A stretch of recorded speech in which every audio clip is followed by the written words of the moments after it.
A gente vai escutar hoje a respeito da graça. Olha para o seu vizinho e diz: a graça é de graça, porém não foi de graça. Deu para entender? É de graça, mas não foi de graça.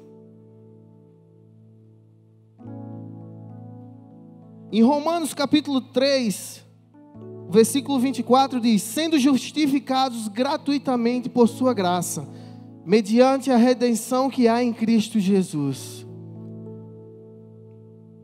Em Tito 2:11 fala também porquanto a graça de Deus se manifestou salvadora para todas as pessoas.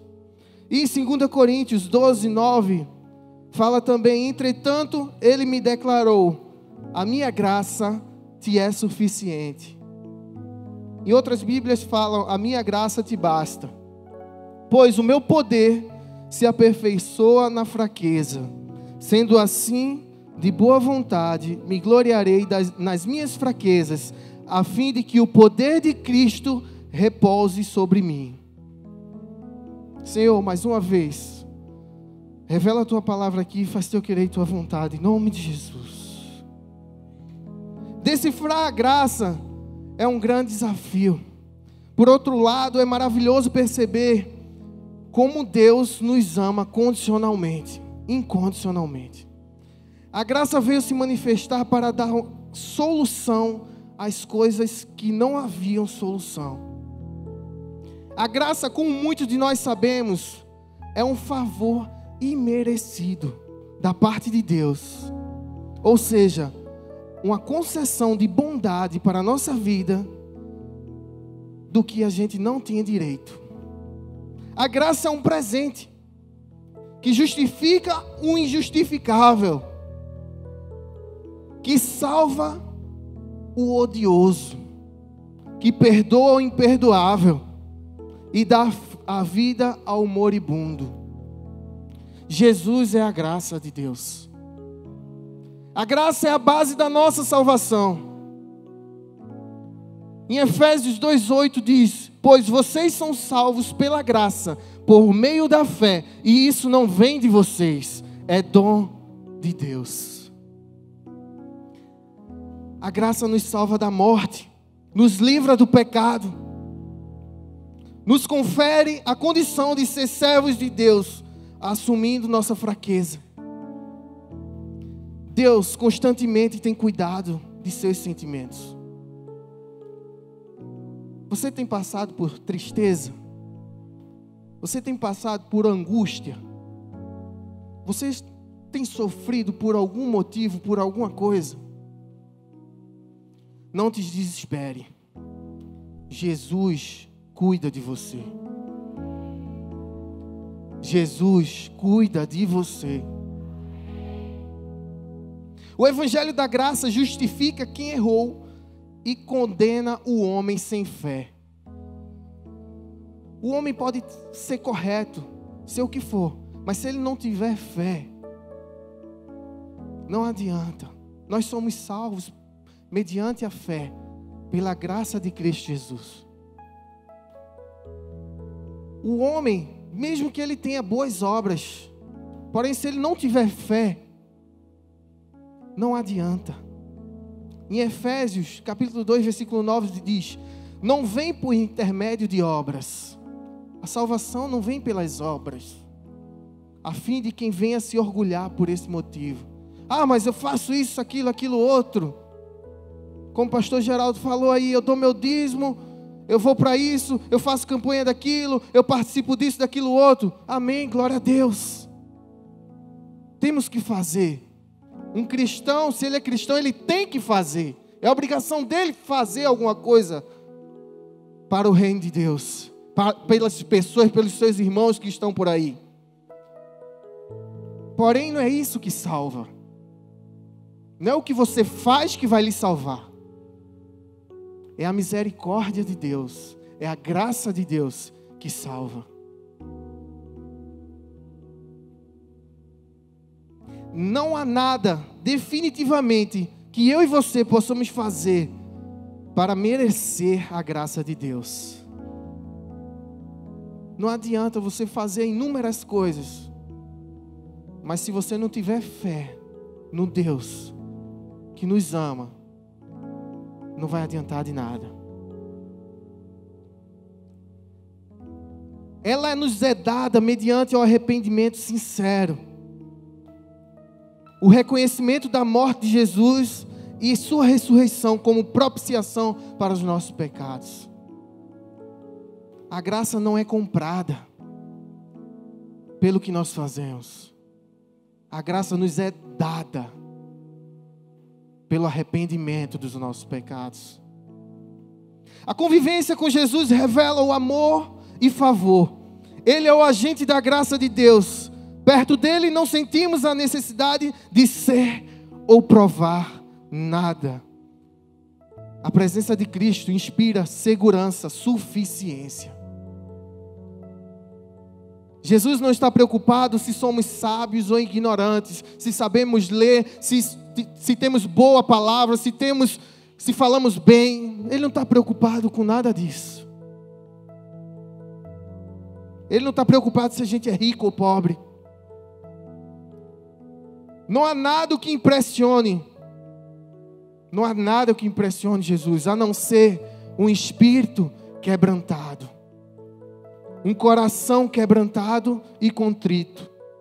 Em Salmo 51:17 diz: o verdadeiro e aceitável sacrifício ao Eterno é o coração contrito.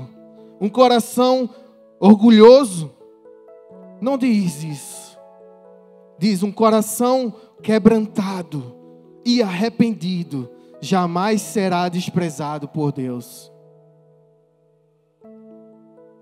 Nós vamos ver alguns exemplos na Bíblia sobre a graça de Deus através de Jesus. O primeiro exemplo está lá em Marcos capítulo 9, versículo 14. Não vou pedir para você abrir a Bíblia, se você quiser você anota, porque tem muitos versículos aqui e você somente anota e escuta. Marcos 9, a partir do 14 diz: assim que chegaram onde estavam os demais discípulos, observaram um grande aglomerado de pessoas ao redor deles, e os mestres da lei discutindo com eles. Logo que a multidão percebeu Jesus, tomava de surpresa, correu para ele e o saudava.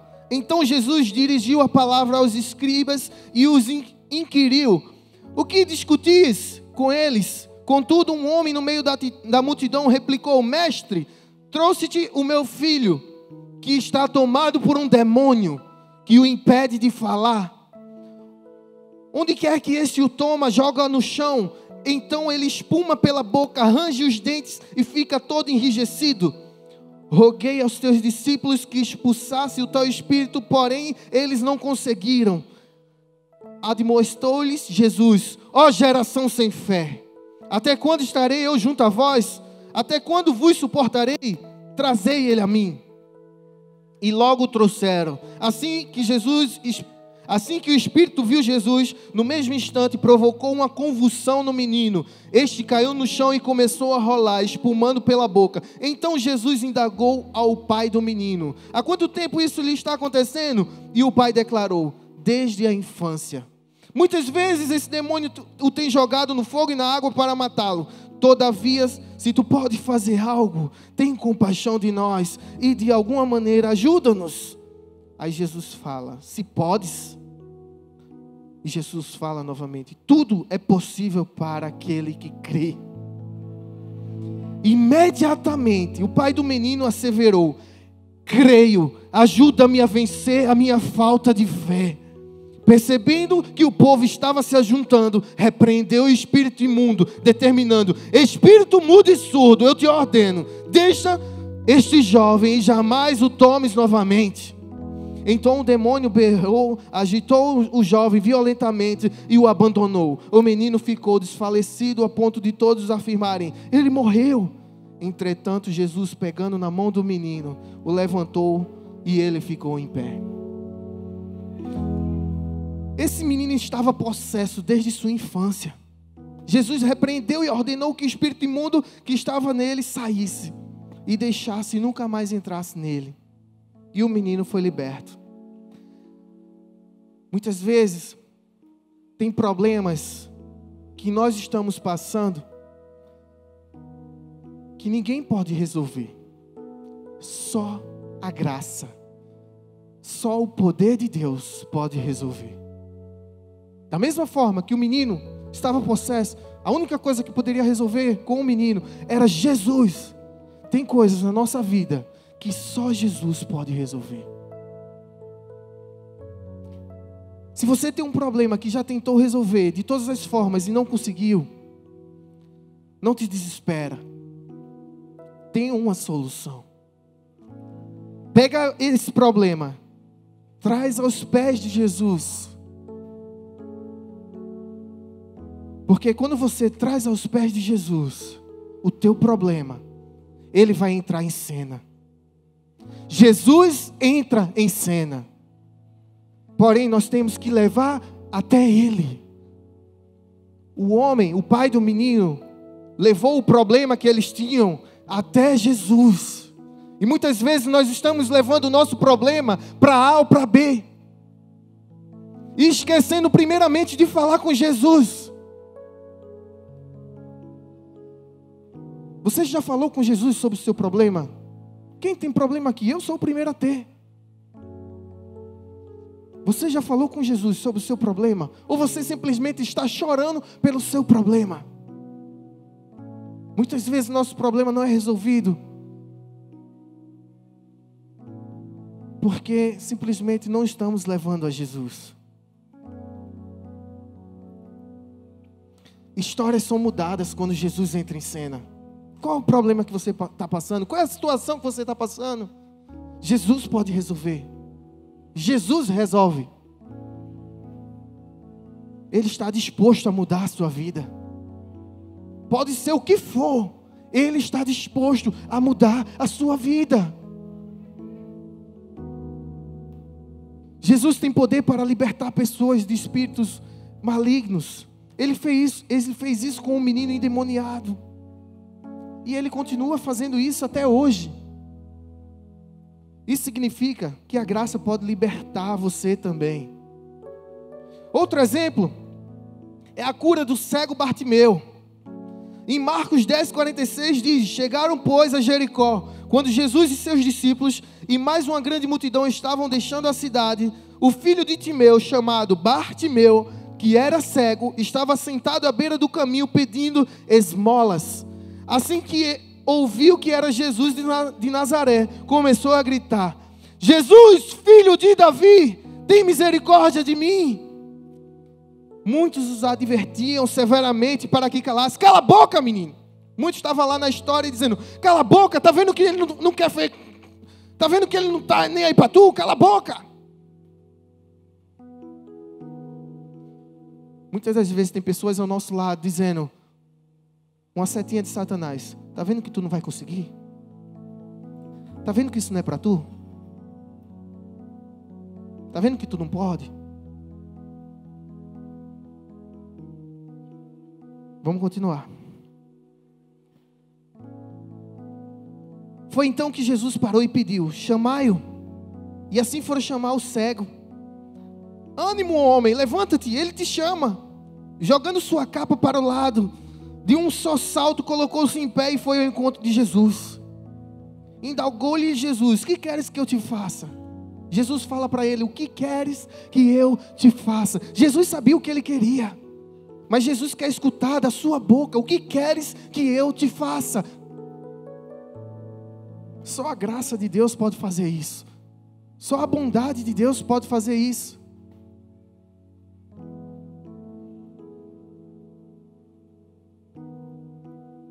Rogou-lhe o cego: Rabone, eu quero que eu volte a enxergar. Se ele fala que eu volto a enxergar, ele já enxergou uma vez. E Jesus lhe ordenou: vai em frente, a tua fé te salvou. No mesmo instante, o homem recuperou a visão e passou a seguir Jesus pelo caminho. O cego não podia ver, lógico. Porém, conseguia entender que estava diante de alguém que olhava no fundo do seu coração. e que iria mudar o rumo e o sentido da sua vida. Ele estava diante de alguém que ele sabia que poderia acabar com o sofrimento dele. Quando ele gritava chamando: Jesus, filho de Davi, os homens mandavam ele parar de chamar.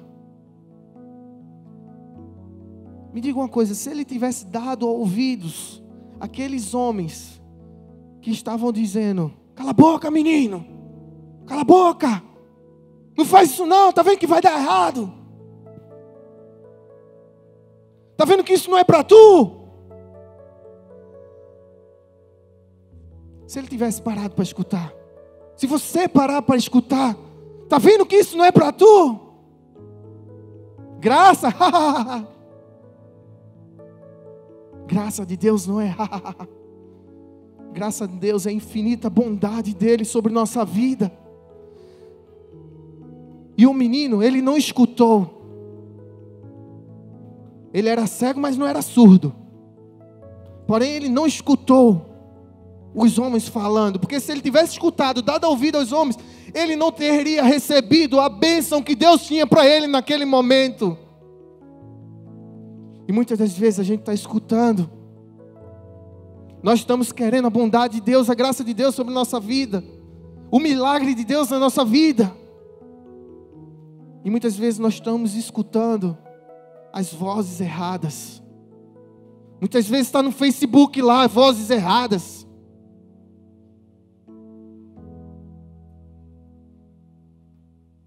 Se ele tivesse escutado as vozes erradas, ele não teria curado da cegueira, teria sido curado. Ele não colocou o foco dele na distração. Se ele se distraísse, Jesus poderia ir embora. Ele permaneceu com o foco. Era Jesus que iria resolver o problema dele. Ou seja, você pode estar passando por qualquer pior problema do mundo, mas para Deus, para a sua infinita bondade, para a sua graça divina, se você olhar para o foco, que é Ele, Ele resolve o teu problema. Não sei o que você está passando, mas pode ter certeza de uma coisa: Ele vai resolver o seu problema.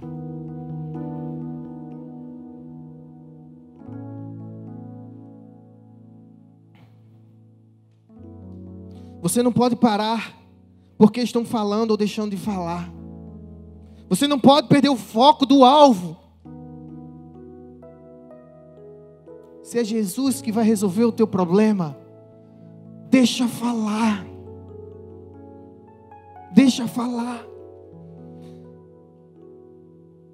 Um detalhe desse texto é que se ele estava gritando: Jesus, filho de Davi, eu creio, no meu pensamento, quando eu estava lendo, que ele imaginou.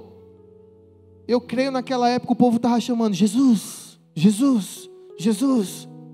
Para ele ser o diferente da história, ele tinha que fazer alguma coisa diferente. E ele simplesmente estava dando o nome completo: Jesus, filho de Davi.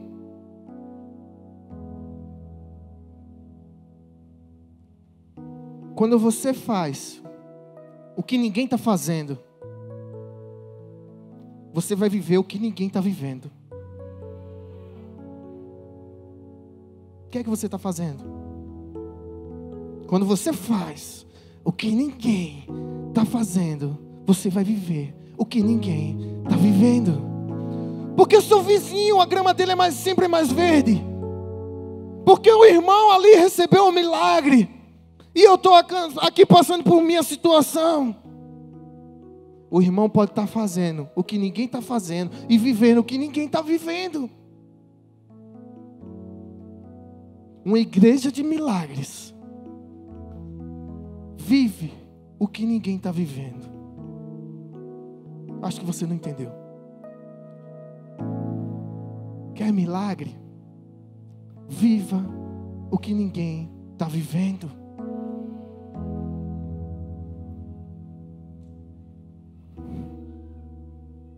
E Jesus mandou chamar Bartimeu. Porque Jesus viu nele o coração contrito e quebrantado. Os homens vê o físico, vê lá a cegueira do cara. O cara está cego, o cara estava pedindo esmola no meio da rua. Ou seja, muitas vezes no padrão humano não serve para nada. Mas porém, para Jesus, para a graça de Deus, ele estava lá não sei aonde. Eu creio que tinha muitas pessoas ao redor de Jesus lá, pertinho de Jesus. E ele estava não sei aonde. E Jesus escuta, tem alguém me chamando. Vai lá buscar. Você pode estar onde estiver. Se você tiver com o coração contrito e quebrantado, a graça de Deus vai chegar até você.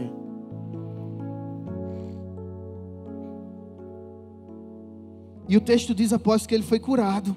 E seguiu Jesus e conseguia ver. Ele foi-se embora com Jesus. Muitas das vezes a gente recebe o milagre. E quando recebe a bênção, deixa Jesus de lado. Ele simplesmente, da mesma graça que ele recebeu, ele disse, eu não solto mais Jesus. E começou a seguir Jesus. E não saiu da cola de Jesus. Às vezes tem uma promessa que veio para a sua vida. Você recebeu a promessa, foi promessa de Deus. Porém você foi e deixou Jesus de lado. E a promessa foi embora. A graça de Deus não está mais sobre minha vida. A graça de Deus está sobre a vida de quem o segue. Você está seguindo Jesus? O que tem paralisado você à beira do caminho? Te deixando cego e travando a sua vida? O que é que tem paralisado você? Te deixando à beira do caminho? Te deixado cego?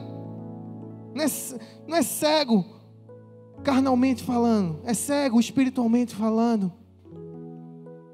Muitas vezes você não sai do lugar. O que é que tem deixado você? Uma coisa eu te digo, a graça de Deus pode te curar dessa cegueira. Outro exemplo, o menino que morreu. Em Lucas 7, a partir do 11 diz, no dia seguinte partiu Jesus para uma cidade chamada Naim, e com ele caminhavam seus discípulos e uma grande multidão. Ao se aproximar da porta da cidade, estavam saindo o enterro do filho único de uma viúva, e grande multidão da cidade a acompanhava. Ao observá-lo, o Senhor se compadeceu dela e a encorajou, não chores. Como é que Jesus fala um negócio desse para uma pessoa que está no enterro? Diz, não chores.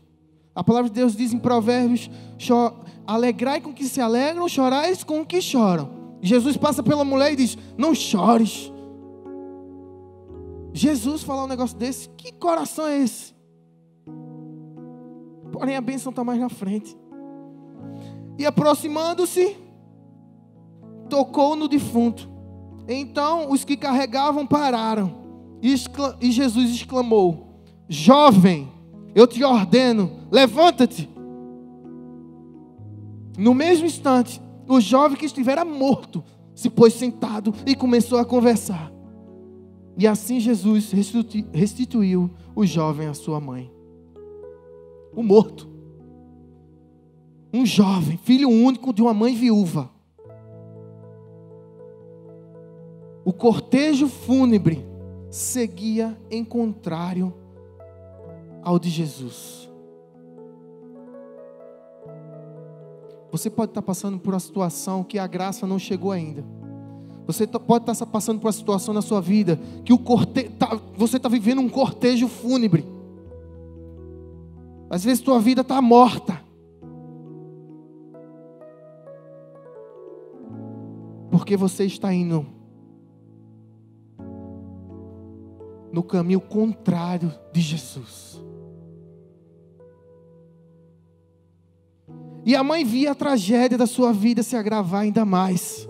Já havia perdido o marido e passado um sofrimento enorme. A viúva estava exposta à solidão. Porém Jesus, ao vê-la, moveu-se de íntima compaixão. A graça, de infinita graça.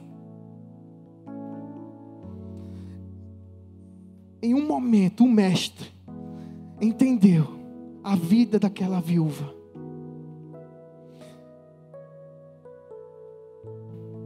Ele em si mesmo aproxima-se e toca no morto. Pela lei de Moisés não se pode tocar no defunto. E naquela época o povo vivia a lei, com o pé direito na lei. E Jesus faz a diferença. Onde chega, Jesus faz a diferença. Onde Jesus chega, Ele tem que fazer a diferença. Jesus é top demais, irmão.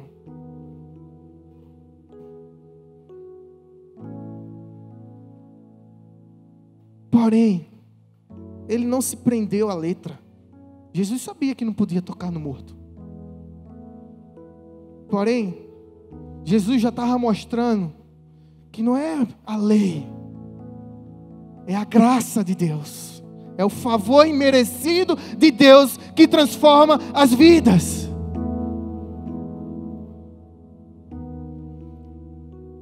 Ele mostrou que Ele é o Senhor da lei, que hoje a vida é pela graça. Jesus ordena ao morto: levanta! Como se estivesse falando para o menino que estava lá dormindo: bora, levanta! Está na hora!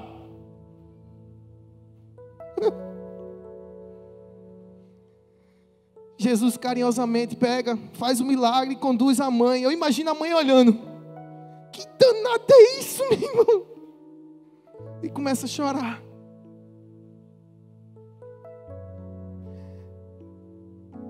Definitivamente, a morte encontrou com a vida naquele dia. Um dia que ficou marcado na história. Por isso que está na Bíblia. E a Bíblia diz que todo aquele que crê em Jesus, com certeza, ainda que esteja morto, viverá. Jesus pode ressuscitar o que você precisa. Ele pode mudar a sua história. O que é que está morto na sua vida hoje? Jesus pode ressuscitar aquilo que está morto na sua vida. Outro exemplo, a mulher adúltera. A graça perdoa os pecados. Em João 8, a partir do versículo 1 diz: entretanto Jesus seguiu para o Monte das Oliveiras. Ao amanhecer ele voltou ao templo e todo o povo achegava-se ao seu redor. Então ele se assentou e lhes ensinava. Os escribas, os fariseus, trouxeram até ele uma mulher surpreendida em adultério. Forçaram-na a ficar em pé no meio de todos e disseram a ele: mestre, essa mulher foi apanhada em flagrante ato de adultério. Assim sendo, Moisés na lei nos mandou que tais mulheres sejam apedrejadas. Todavia, tu que dizes a esse respeito? O que é que tu dizes a esse respeito? Eles falavam assim para prová-lo a terem alguma coisa de lhe acusar. Jesus, inclinando-se, escrevia na terra com o dedo, como se não tivesse ouvido, porque insistiram na pergunta. Ele se levantou e lhes disse: aquele que dentre vós estiver sem pecado, seja o primeiro a atirar-lhe uma pedra. E novamente inclinou-se e escrevia na terra. Então aqueles que ouviram isso, sendo convencidos por suas coincidências, foram se retirando um por um, começando pelos mais velhos até o último. Jesus foi deixado só, e a mulher ficou em pé onde estava. Quando Jesus se ergueu, não vendo ninguém mais, ninguém, observa isso, ninguém, nem os discípulos dele ficou. Detalhe: além da mulher, disse a ela: mulher, onde estão aqueles teus acusadores? Ninguém te condenou? Disse ela: ninguém, Senhor. E assim disse Jesus: nem eu te condeno, podes ir, não peques mais.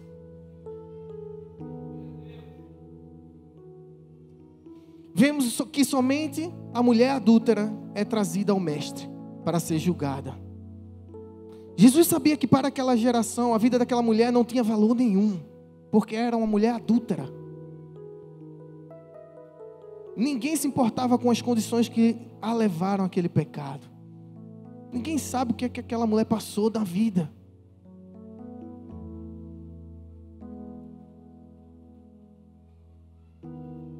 E ali estava ela diante de Jesus, abandonada, envergonhada, desiludida. cheia de pecado. Porém, Jesus, que tudo discernia, abaixou-se a escrever no solo, dando tempo para aqueles homens. Jesus, quando se abaixa no solo, eu creio que ele estava dando tempo para os homens que estavam lá acusando, com a pedra na mão, com um paralelepípedo na mão para derrubar ela, parecendo que era boliche. Jesus simplesmente estava dando tempo para que eles se autoanalisassem. Se analisa, meu irmão. Tu está acusando a mulher adúltera. E o que é que tu está fazendo? Jesus sabia o podre de todo mundo ali.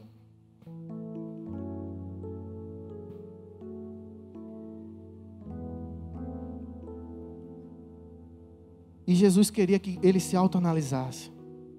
E disse: atira a pedra quem não tem pecado. Todos foram embora. Só ficou Jesus e a mulher. Como eu falei, se só ficou Jesus e a mulher, eu creio que os discípulos dele também foram embora. Vou dar uma passeada, Jesus. Daqui a pouco eu volto. Vou comprar um lanche. Que grande ensinamento. Aquela mulher pôde experimentar do grande amor de Cristo, da maravilhosa graça de Deus. Deus perdoa os nossos pecados. Pode ser pecado, pecadinho, pecadão, tudo é pecado. E Deus perdoa os nossos pecados. Em sua íntima compaixão. Deus se importa com cada detalhe das nossas vidas. Ele sabe as dificuldades que cada um de nós enfrentamos. Deus sabe. Tanto das dificuldades quanto dos pecados que você enfrenta. Esta é a graça de Deus derramada por seu Filho Jesus. Ele simplesmente perdoou sem cobrar nada em troca. E muitas vezes alguém está na igreja, erra, falha e tal, e tem um monte de dedinho acusando. Irmão, igreja não é para acusar. Igreja é para amar. Jesus, chegou a mulher adúltera lá. E Jesus simplesmente: teu pecado está perdoado. Pode ir embora, irmã. Porque o único aqui que não tem pecado sou eu. Eu fico. Mas o resto pode ir embora.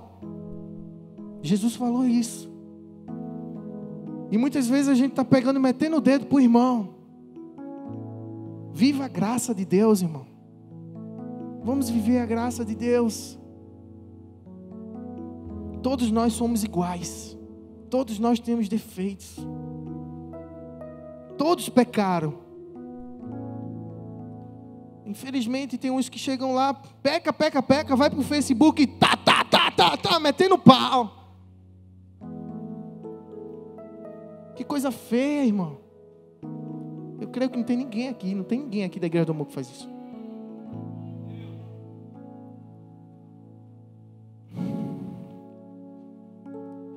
Você não é mais santo ou melhor do que ninguém. Eu não sou mais santo ou melhor do que ninguém. Se não fosse a graça de Deus, nós não estaríamos nem aqui.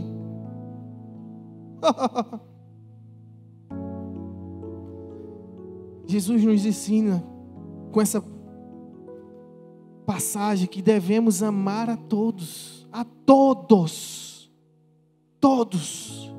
Até aquele irmão que você não vai com a cara. Todos.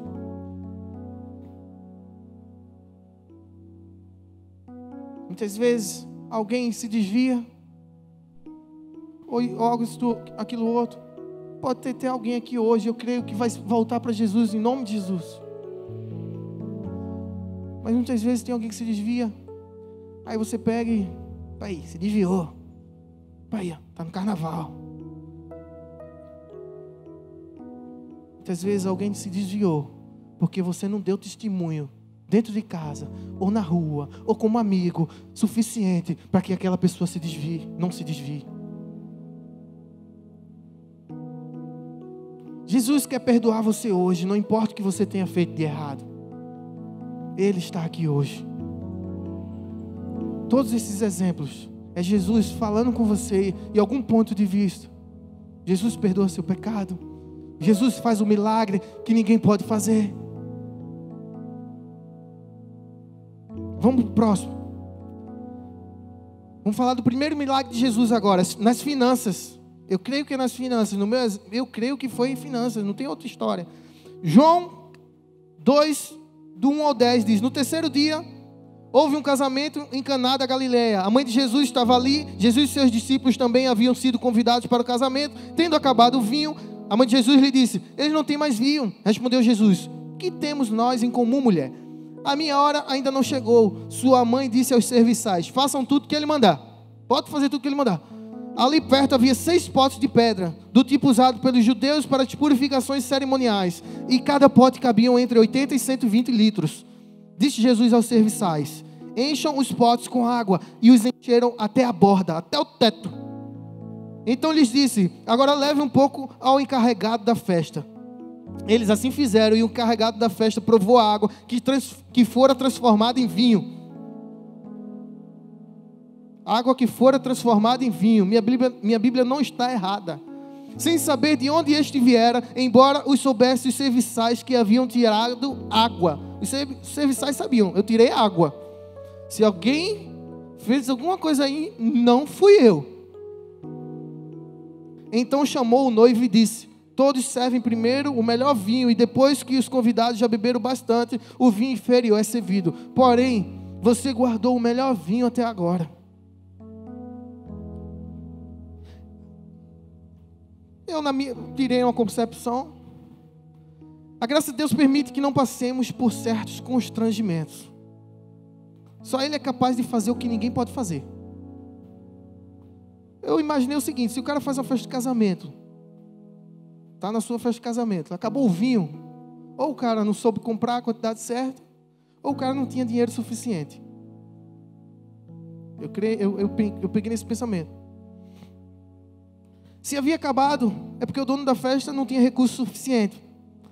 Porém Jesus, Jesus, através de sua infinita graça, concede favor ao que não merece.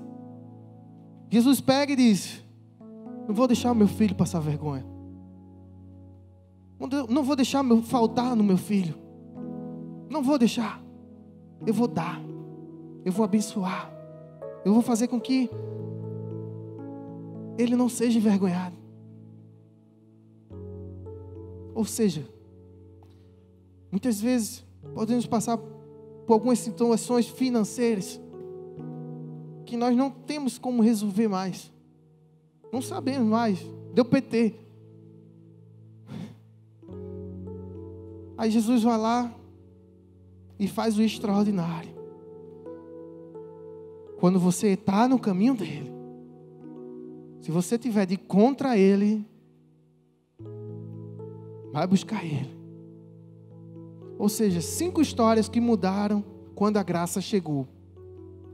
O menino endemoniado foi liberto. O cego, Bartimeu, foi curado. O menino que morreu foi ressuscitado. A mulher adúltera foi perdoada. O vinho que acabou no casamento foi suprido. Será que tem alguma coisa nessa história que entra na nossa vida? Liberto, curado, ressuscitou, perdoado e suprido. Jesus pode fazer qualquer coisa na sua vida. A graça faz com que a história mude. 5 histórias que teriam um fim trágico, porém Jesus chegou e mudou o destino. Qual é a sua história? O que é que você está passando hoje? O que é que Jesus precisa mudar? O que é que só Jesus pode mudar? Eu creio que na sua mente está passando alguma coisa aí hoje, nesse momento. Você pode ter passado por alguma situação que não tem mais jeito. Aí eu digo a você: tem jeito. Porque a graça de Deus está sobre nós.